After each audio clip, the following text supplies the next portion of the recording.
On the phone with us live right now is Captain Dave Folio from Scottsdale Fire. You guys have a huge fire on your hands. What can you tell us, Dave? Yes, about an hour and a half ago, maybe even 2 hours now. Fire kicked out north 128th Street in Joe Max area.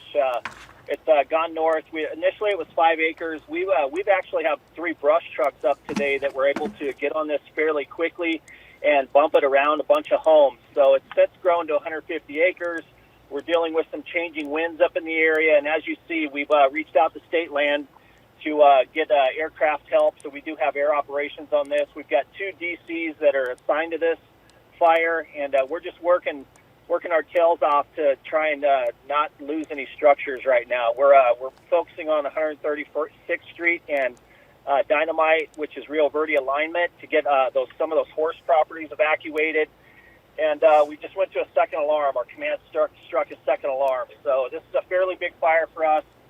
We knew it was coming. We've been talking about it, right? So we've had a lot of moisture on the ground. We've got heavy fuels in that area that are up to our hip, just from some of the moisture we've had over the season. So we got our hands full tonight. I feel for the people that live up in the area. Our hearts go out to them. We want to do everything we can to not lose any of those structures. And the men and women of the Scottsdale Fire Department are going to be working long hours tonight.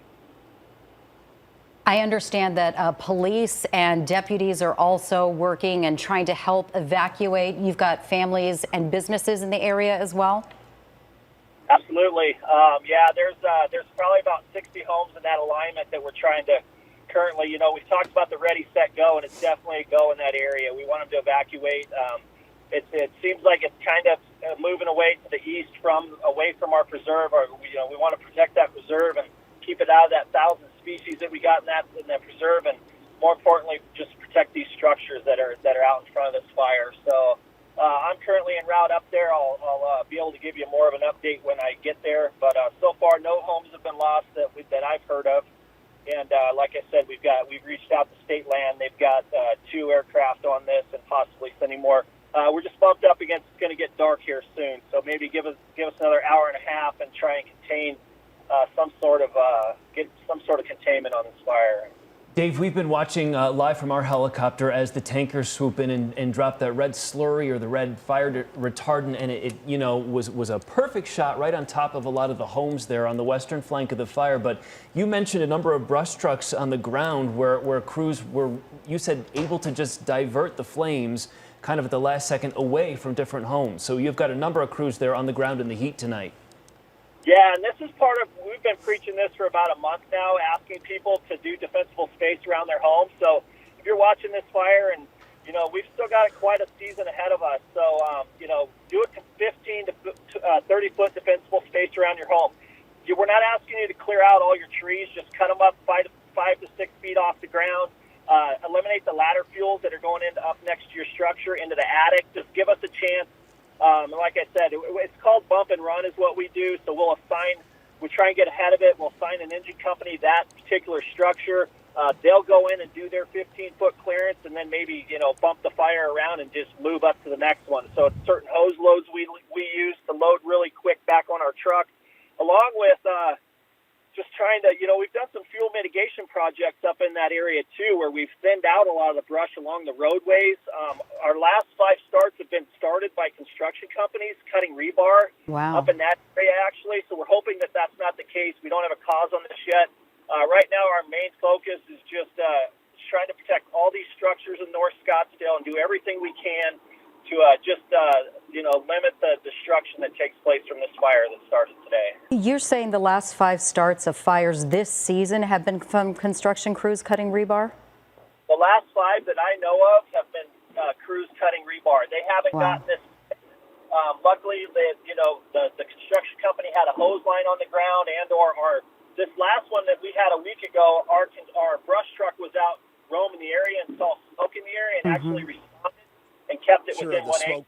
So, yeah, we've got our hands full tonight. I'm currently heading up to this fire, so I'll give you guys an update when I get up there. And I just feel bad for the people that live up in this area. It's beautiful. It's actually a beautiful area. We just want to limit it and get this fire put out. Okay. Okay, and just real quickly, Dave, I know that you're just getting a handle on things. We heard that it started with the construction crew, and the way that it grew so fast, it's like hard to believe that it's just off brush alone. Were you hearing any other, explosions from propane tanks or anything else that could have amplified that start point? I have not heard that. I do know one of our first-in officers, he gave a report that he had 5 acres when he first got there. Right. But I know it does take a little time to get up into that area, so maybe a 4 to 5 minute response time. But yet he did have 5 acres going. And unfortunately, we know that the predominant winds come out of the west, go to the east up there, so that's what we're facing now. And then sometimes it switches back and comes back at us to the south. So we just want to keep all the men and women that are working on this fire safe. We want to keep the people that are living up there safe, and just hopefully we can get it contained tonight. And we see the tanker flying in again. Is that what it's going to take to get this out tonight, Dave? More aerial support from the tankers? Absolutely. We've identified that there is an absolute risk threat assessment that where people's homes could be lost. So that's why we got priority on some of these aircraft that are coming in. And right now, I know that last I heard we've got 2. We may have some others coming in, but I'll find that out when I get up there, and I'll give you guys an update. Yeah, as you're speaking, we were watching. Yeah, go ahead. Can you guys ask, just, we don't want a lot of people driving. If you're evacuating, get out of the area, but don't be looky-lures. Don't drive up into the area. We've got a second alarm assignment coming up right now, so we've got a lot of engines from Phoenix, Rio Verde, maybe one from Fountain Hills coming in. So just give us space, allow us to get in there and do our job.